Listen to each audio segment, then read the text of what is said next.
Hey, this is Coach Kinsey Shae here. I'm here with Bobby Merwin. Howdy. Yeah, howdy. And I got my flags going. We got this like Midwest country vibe going. America. we Going out didn't to the barn. plan this. Going out to the barn later. We didn't plan this. The funny thing is I grew up on a farm, so I felt like at home. I felt at home. We got on here 10 minutes ago, like, oh my God, are you wearing that? I'm wearing that too. Oh, geez. So, anybody that hasn't been on our channel, this is just Gen X-PLORATION. We're looking at a different perspective through a woman's lens and a guy's lens, coach lens. We're bringing a lot of lenses in, and he's a counselor lens. Yeah, a lot of lenses. I know. We're like Kodak over here, just changing them out. But you know what? It's kind of interesting because it's kind of what we do in life. We put on a lot of masks, and we really anchor to what other people expect from us, what we are conditioned to believe that's acceptable, that goes against every grain of our soul, our body, but we still do it. And at the end of the day, we're like, WTF. I made it PG. Never said that at the end of the day. Yeah. You are correct. Identity is a big thing because we all have an identity. We just don't really, think about it in the forefront of our minds. But I'm a counselor and I'm a father. So that's part of my identity. And then other than that, you have to fill in the little things that are kind of trivial, but important at the same time. Like, for instance, I ride a motorcycle. I don't advise people ride a motorcycle. I think it's a disease. I think it's a disease personally. But, I'm a motorcyclist. I just found out one of the ladies that I went my certification. She was like the project manager. Her sister was in Bali and was in a really horrific car accident, motorcycle accident. And there's a million of them there. Yeah. And that's kind of their form of travel, I think. I haven't been to Bali. Have you been to Bali? Oh, I want to go. I want to go too. I want to go too.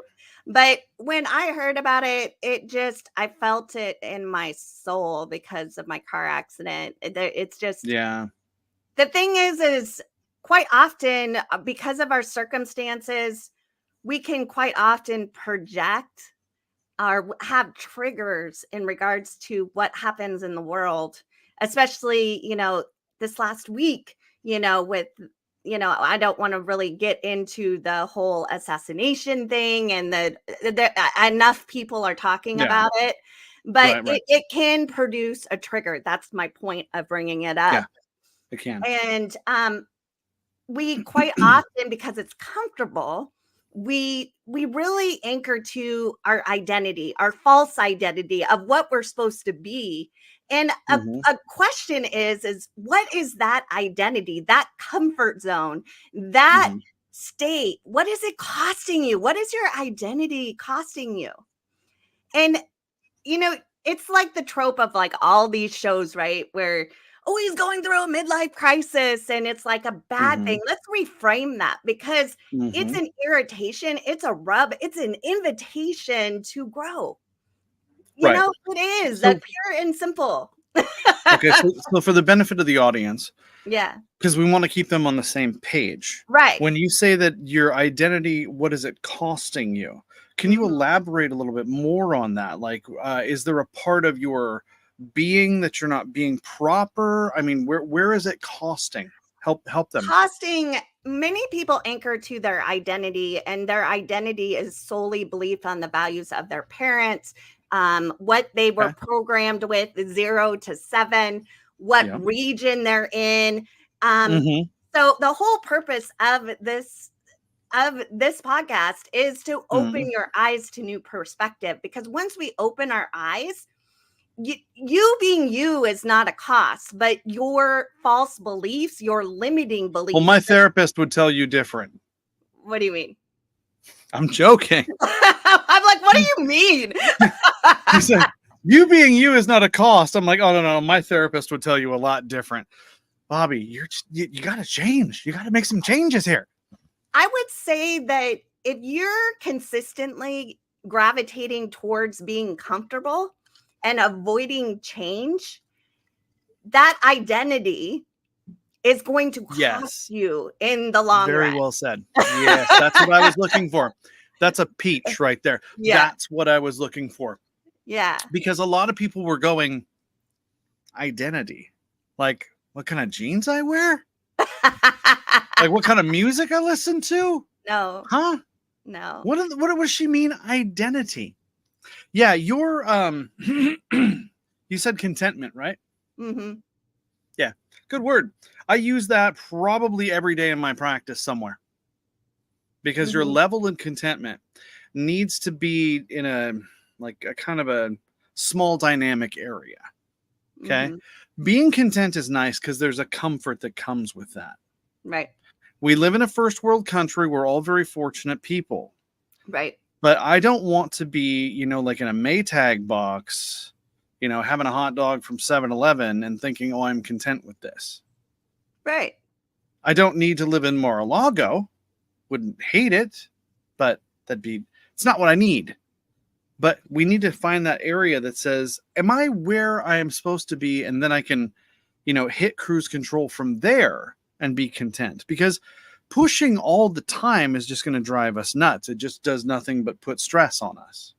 Well, so you've got to push until you get to a point. Like I told my daughter, I said, you're either going to work very hard to be homeless or you're going to work very hard to be successful. You choose how hard you want to work and how you want to do it.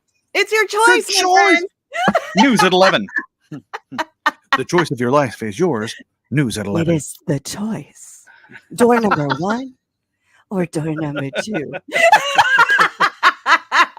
When you get up on that microphone, it's a little bit scary, I'll tell you. No. Yeah. I like this microphone. I didn't have a microphone forever. And I'm like, Mama's going to get a microphone. And now I'm like, I got mine right here.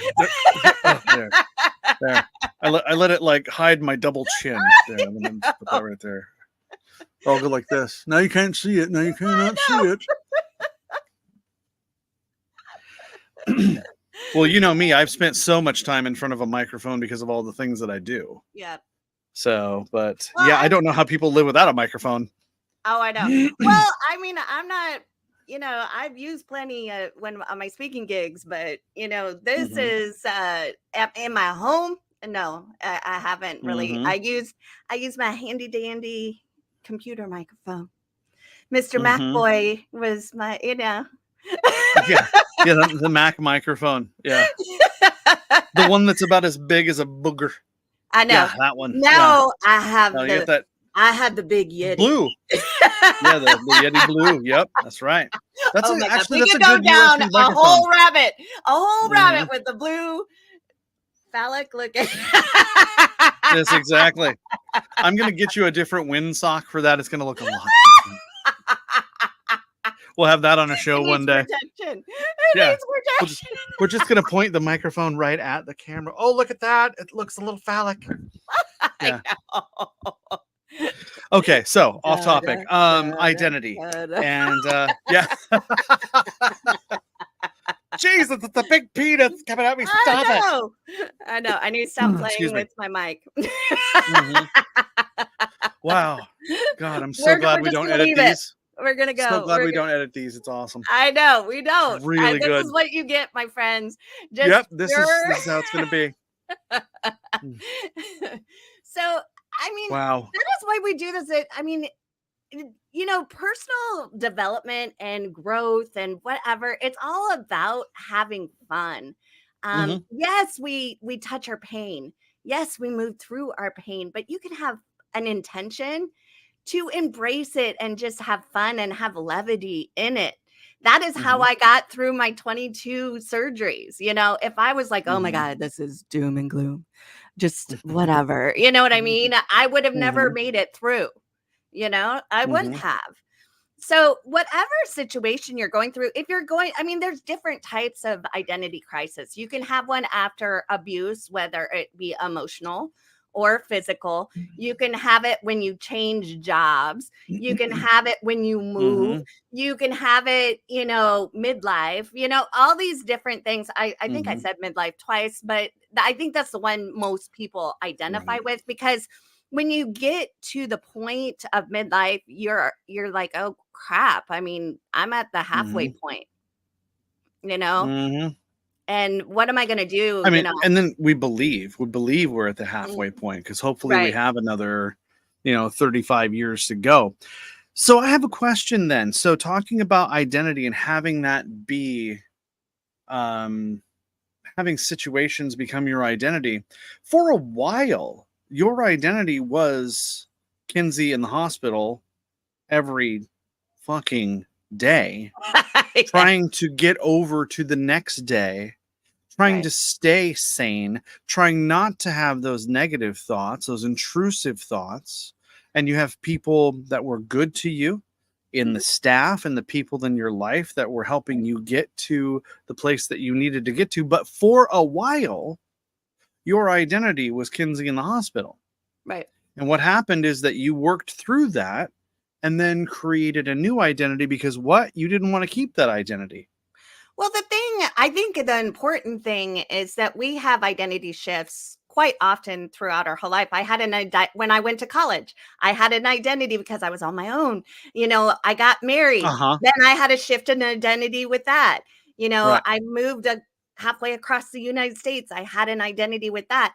And then Mm I think most people will resonate with this. Your career, especially if it's service driven, like military or nursing, or we very much anchor, externally validate ourselves Oh, that big words. God. yes, yes, basically because we perceive ourselves of that our identity is what we do, not who we be. When I say who we be, I'm going to repeat that. You are not what you do. You are who you be.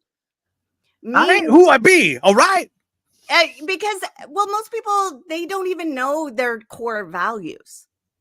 They identify with their organizational Yeah. values, which is their work.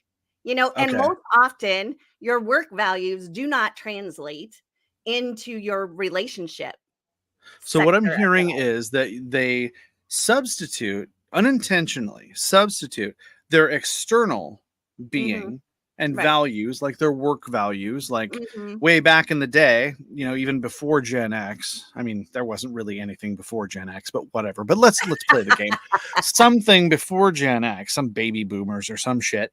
Yeah. And those were the people, those were We love you, company baby boomers. men. We do. We love the baby boomers, trust We me. love But humanity. yeah, but This they is fun, had, my friend. company, they had company men, is what they Yeah, called it, a company man. That was the term. right. And, they were very loyal to the company and they worked for the company for 38 years and got the gold watch and the retirement and the car and stuff like that. We don't have that anymore. Well, we didn't We have that don't. as a I mean, Oh, no. yeah, even when I was in high school and young adult, early 20s, like it drove my dad crazy because I switched jobs all the time. He's Hmm. like, the job will take care of you. And I'm like, no, it's not. I don't No. have a pension. I don't, he worked for the United Postal Service. Oh, And well, so, then, yeah, that's why he had that attitude. yeah, yeah. And and it was a huge rub. It was a generational rub with my father and me. And now he understands it because you kind of have to learn how to jump through the hoops and work the system to get your pay, and that's Hmm. unfortunate, but it also is part of a scarcity mindset, meaning that we don't have the capability of taking care of ourselves. We. Okay. Little column A, little column B. I get it. Yes. Yeah. Yeah. So there are a lot of people, they have to be externally validated by a job, and that still happens. I was very much that way in my Yeah. nursing before my accident, I based my worth on my job, not Yes. who I was Oh, as a I person. totally did that in multiple jobs. I used to Right. have a fantastic job as a news anchor at the #1 news radio station in Right. Portland. Right. And I identified myself by that because my job was so freaking cool. I had nothing to compare it to. Well, And I loved it when people would ask me, what did I do? I'm like, oh, I'm a news anchor for KXL. And they'd go like, oh my God, really? Can I say stroke the ego? That's what you were Oh, doing. yeah. You were stroking your Oh, ego. yeah, totally. Like a cat. I know. Stroke God, your you're so ego. precious. Look at you, radio job. You're so fucking sexy right now. Yeah, it was. That was it. And I was not mature enough at that time. Not saying I'm mature now. Let's not cast aspersions. You have to have a little But bit of at that immaturity. time, I was so immature. You know, I was in my mid to late 20s when I was doing that job. And I'm male, so let's back it up another 3 notches. Right. So yeah, so now I had to figure out who I am. And I think I still identify myself by a few things, like some of it's my job, some of it's my education, some of it's my family. But if we're talking about how do we identify ourselves and we talk about how we need to be content, then I think that there needs to be a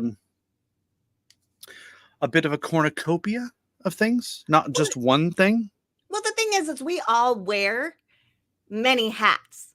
You know, we are daughters, we are sons, we are fathers, we are mothers, we are teachers, we are, we are church organizers. I mean, the things go on and on and on of what hats we wear. But at the end of the day, that does not define who you are.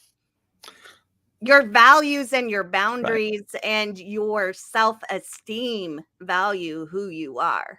Because quite often, if you don't value yourself or have a self-concept or trust yourself, quite often you don't know what direction. You can't put the dot on the map because nothing is your own.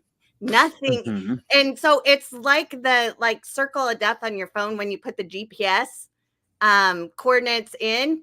You think you know where you want to go, but it's based totally it's like you being in America, but you put in the GPS coordinates for Mexico or something. It's not going to know where to go.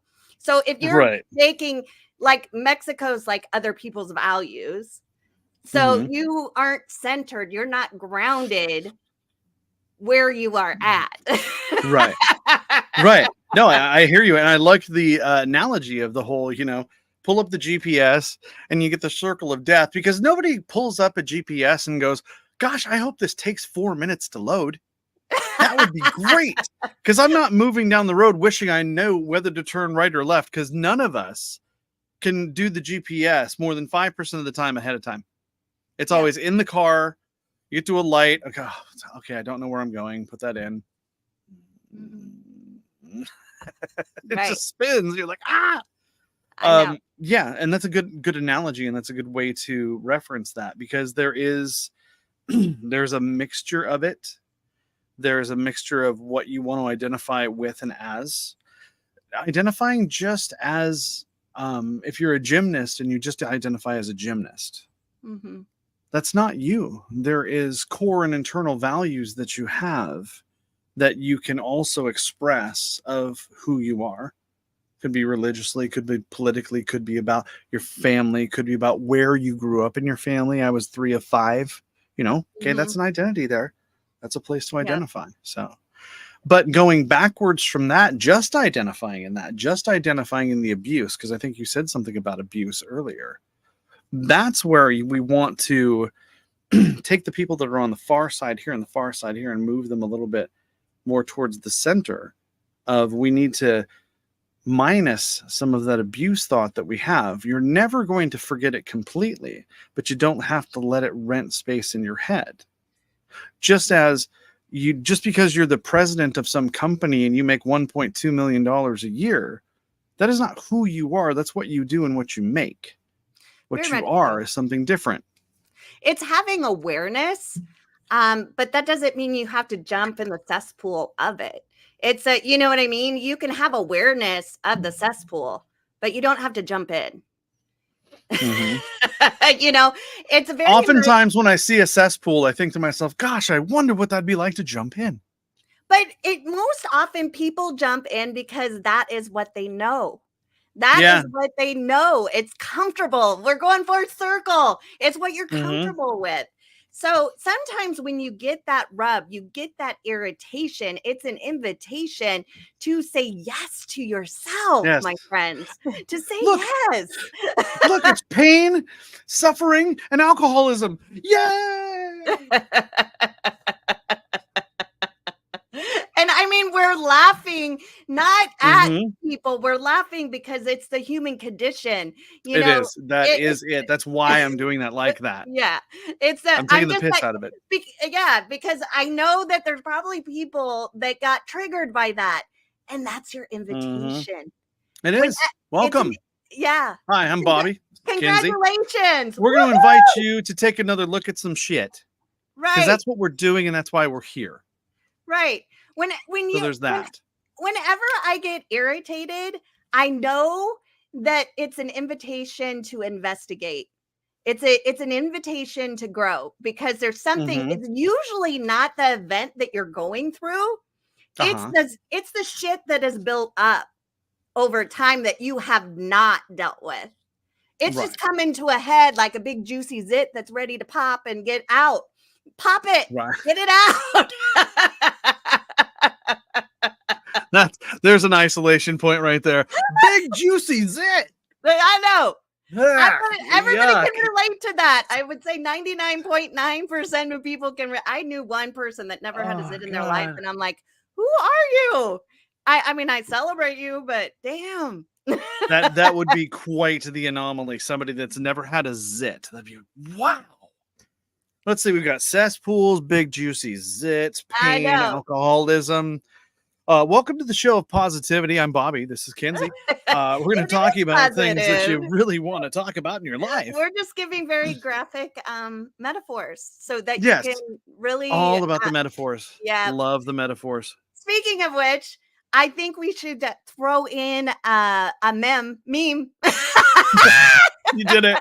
You couldn't get by it. You couldn't get by it. You had to do it. I did. Oh my God. Brings the whole Gen X part of it in it. So if you're wondering why Gen X is the way it is, it's because millennial Gen Z had parents consistently Googling best parenting strategies for your growing miracle.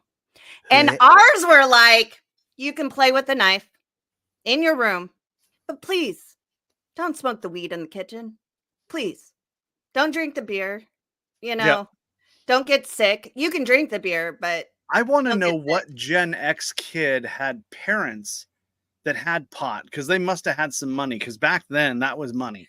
It was. I would say more about, I would say in our generation, it was more like beer, because that was like water. They would be like, you can have beer, but just don't get sick. We don't want to have to deal with it. My daughter loves to tell the story about my mother and father, especially my mother, writing notes and giving me a $10 bill so I can go get 2 packs of Winston's. Yep. And a 6-pack of Lowenbrow and bring that home in a bag. She'd give me a bag because the paper bag would rip. So I couldn't have that. So I had to bring an actual bag with me. And I got it. I'm like 9 years old and I'm buying cigarettes and beer. And I'm telling my daughter this. And the first time I told her that, she didn't believe me. No. So she did not believe me. All the people that are 35 and younger, yes, this was reality. Yep. This was a reality. We had all the vices rolled up in one to smoke and inhale. Right in front of us. Right in front of us. Yeah. I had cigarettes and booze around me all the time. Yeah. And I think I told you, I mean, I was one of the few kids on the block or the neighborhood that had a kegerator. Yep. I had beer like 12 feet from me all the time on tap. I mean, we would hang out with our parents at the bar. They would be doing their thing. And Mhm. like for me, I'll just speak from my perspective. They would sit us in a corner. All the kids would be like in a corner booth. They would order, all this crappy food, soda, Mhm. everything just to Yep. appease us so that we would be out of adult time. But we Yes. were we were hanging in bars like at 5, 6, 7. I mean, I remember falling We asleep. were. And this is nothing against, but this was the times, my friends. This was Yeah. the times. This That's just wasn't, how it was. It was a yeah. level of acceptance. Yes. And the thing Yep. is we could really anchor to that belief system, that identity that, You mean that could be part of our identity? Damn, you beat me to it. I was just I gonna go there. know. God, damn it. I was so close. I know. Yeah. I mean, I know. could just live with that all day long and have that be my identity because, you're painting it as a beautiful picture, but there was some negatives to that Yeah. of what you were doing. I mean, gosh, I remember a couple of times being left in the car outside the bar because they just didn't want me in there and I'd have to like sleep in the car and turn on the AM radio because that's what we Right. had. Right. And then I killed the battery with an AM radio. How does that happen? Or And then our your dad's mad mixtape. at you Our because mixtapes. he's I drunk. miss our mixtapes. Because Mhm. when I got a mixtape from a boy, that meant something special. Because they spent hours Mhm. putting that together, and you knew that there was something there. Because he spent the Nothing time. said love like a mixtape. For everybody that does not know what a mixtape is, it's just a cassette tape. It's like kind of like it's kind of like going on Spotify and putting a playlist together, but way Mhm. harder. I mean, it's not like We had to listen to the radio and move the dial around and wait for a song to come on and then push record and get only as much of the song as we could. or you Remember could that? call And not get the yeah, DJ. or you could call the DJ and say, "Can you play this?" Mhm. Sometimes they would tell you when it would be on, so that They would. otherwise you were Okay. just waiting for it. Yeah, they'd say, okay, it'll be about 4 or 5 songs from now. And you're Yeah. like, cool. Oh, sometimes I feel so old. I That know. was Kinsey. That was our identity at Yep. that time. We were that age, and that's what we did. So now we're asking you, what Mhm. is your identity and how is it helping you? Or how is it holding you back? Right. And how much of a self inventory do Mhm. you need to take right now so that you can make that better? Because I'm going to bet that 100% of your identity is not bad. I No. don't know many people that have 100% that's bad, Well, I want but to get out there's of the those parts that are fallacy. bad. Well, I want to get out of the fallacy because we're in a very absolute society. This is a world of gray. Hmm. This is not, this is not one's good, one's evil, one's, just these Okay. Yeah. absolute beliefs that one or the other. Sometimes it's a mixture. Like I kind of like Inside Out, where at the end, where they talk about, they're like, "Oh, don't touch anything." To what was the sad one? I can't remember her Hmm. name. The blue one, the sad one, and she would turn the core belief ball blue, and then by the end of it, I mean, spoiler if you haven't watched it, close your ears. But by the end of it, they found that when you have a little bit of sadness with a little bit of happiness, meaning perspective, that it helps you grow. The what?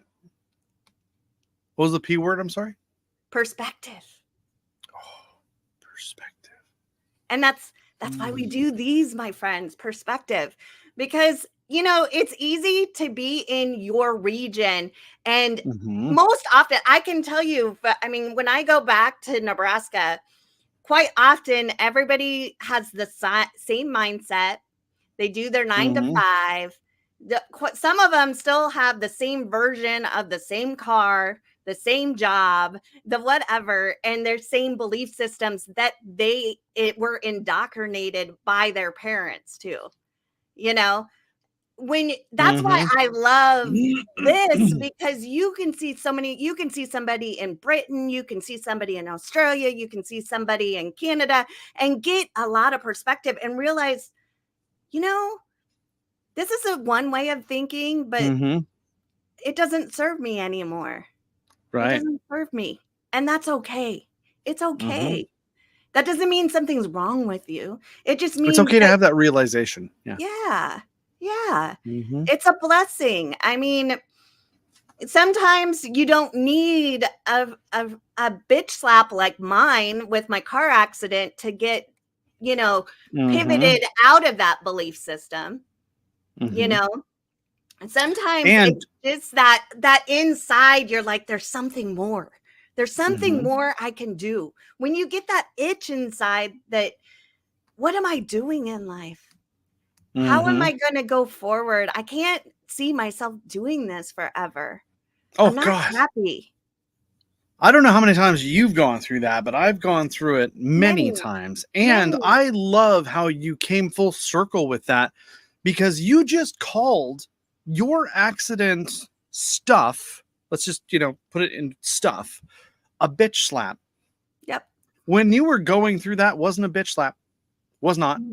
Mm-hmm. It was your own personal type of hell, Yep. and it was part of your identity. And then you had to reinvent yourself. And what is being said there in, metaphor and in passing, is that you can do it too. You can make that change. You don't Yeah. have to It's become a millionaire tomorrow. You don't have to become 6'7" no. tomorrow. Just make the effort to make the change of what you're hearing inside and Mm-hmm. say, I have always wanted to knit sweaters. Well, then go knit sweaters if that's what you want to do. It's basically Go. it's basically inviting the light with the darkness, and kind of like that core belief of Inside Out. You Mhm. marry the two and you get a new perspective. You So you're get not doing like menstrual singing. You're not doing no, that. Okay. no, Good. I'm just, well, I could do it like this. I don't know. Mm-hmm. Whatever. Because most of your fingers work. Most of them do. It's just, Most of them. You got a couple of them that don't. Yeah. So yeah. much. Yeah. And that's okay. But, Yep, it is. I could have totally anchored to, okay, I'm disabled.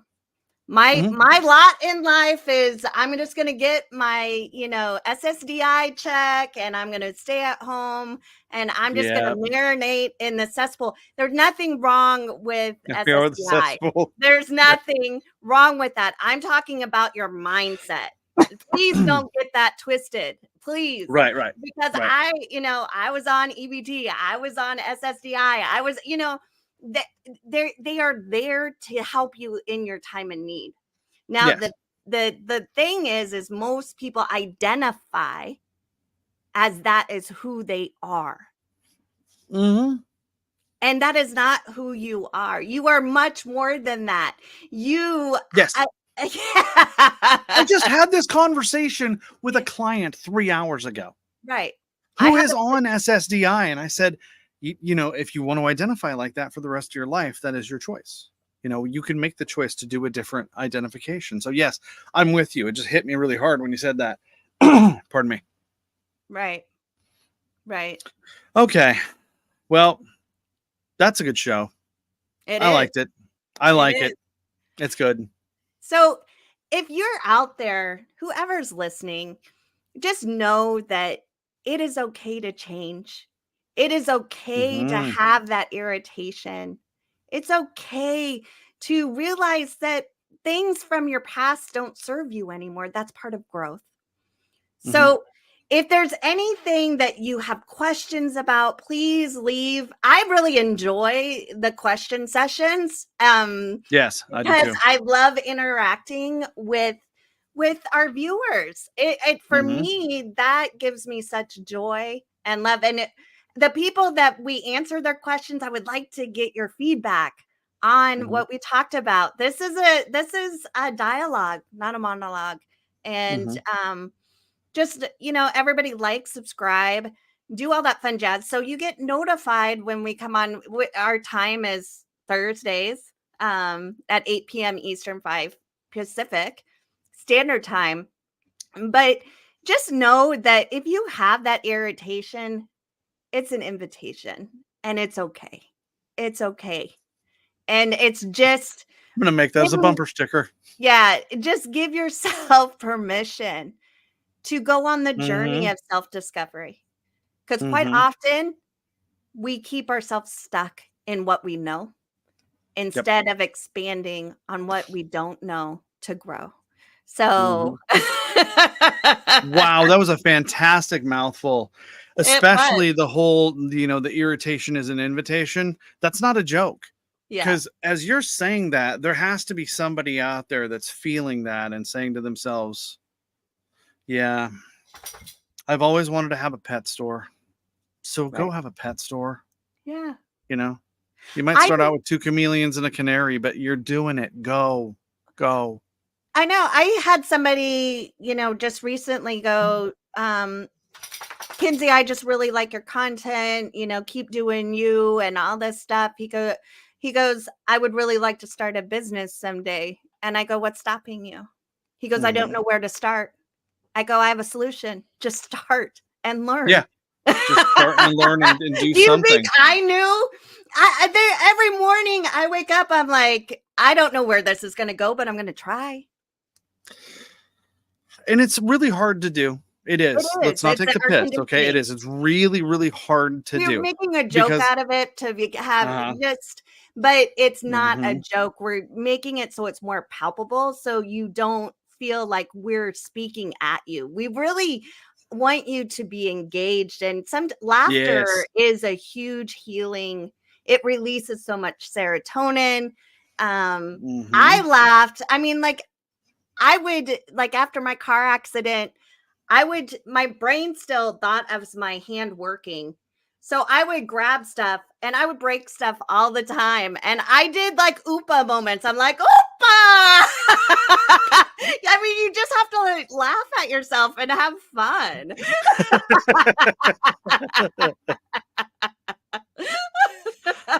Oh, okay. So I have something similar. That I do, I'll be doing something and I'll drop something on the floor and I'll go, yep, that's exactly what I wanted to happen. Yep. I just say that out loud like that because it just helps defer it, it helps get rid of it. But yeah, I get it. Really get rid of it. It's just embracing it, embracing. Because I don't, that's what I meant to say. Because I don't want people to think that distraction or avoidance is the answer, because that's not. Well, good. Yeah, well, that was good. I know. So good session. Go team. Give me 5. And remember, hi, Mac. I know.